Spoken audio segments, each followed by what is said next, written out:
Right operation Kagar పై మంత్రి బండి సంజయ్ కీలక వ్యాఖ్యలు చేశారు. మావోయిస్టులతో చర్చలకు ప్రసక్తే లేదని స్పష్టం చేశారు.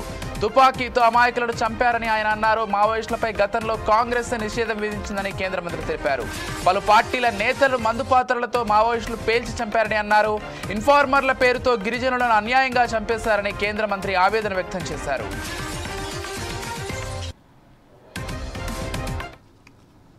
కగారు విషయంలో ఇప్పుడు వాళ్ళ చేత తుపాకులు ఏది ముఖ్యమంత్రి గారి మాటలు చూసాను నిన్న ఏది ఆపరేషన్ కగారు విషయంలో ఇప్పుడు వాళ్ళ చేత తుపాకులు ఉంటాయి, మావోయిస్టుల చేతిలో తుపాకులు ఉన్నాయి.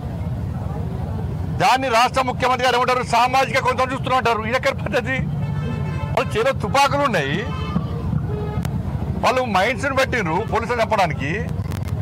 మీ కాంగ్రెస్ పార్టీ ప్రభుత్వమే మావోయిస్టులను నిషేధించింది. కాంగ్రెస్ పార్టీ ప్రభుత్వమే నిషేధించింది.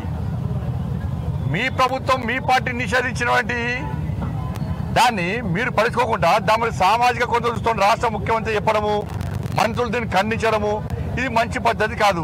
దమ్ముంటే ధైర్యం ఉంటే రాష్ట్ర ముఖ్యమంత్రి గారిని చలో మావోయిస్టులను నిషేధం తొలగించే దమ్ము మీకు ఉందా? మరి పద్ధతి కాబడతారు ఇవాళ. కానీ దాని గిరిజనుల పేరుతోని దాన్ని చూడడానికి మంచి పద్ధతి కాదు. గిరిజనులు ఎవరు పోలీసులను చంపరు, గిరిజనుల ఎవరు మైండ్స్ పెట్టి బ్లాస్టింగ్ చేయరు, గిరిజనుల ఎవరు అమాయకులను చంపరు, గిరిజనుల చేత తుపాకులు ఉన్నాయి.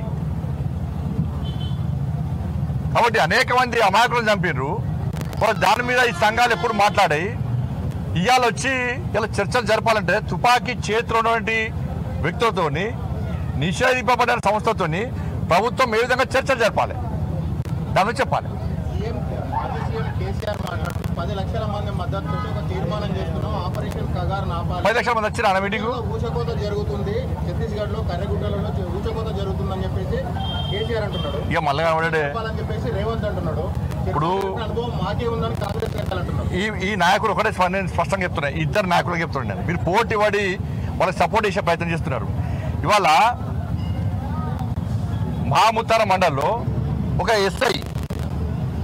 ఎస్ఐని బ్లాస్టింగ్ తో చంపేశారు. ఆ రోజు ఎస్ఐ భార్య సీమంతం పాపం ఒక కానిస్టేబుల్ చంపేసారు. ఆ రోజే ఆ కానిస్టేబుల్ కొడుకు బర్త్డే.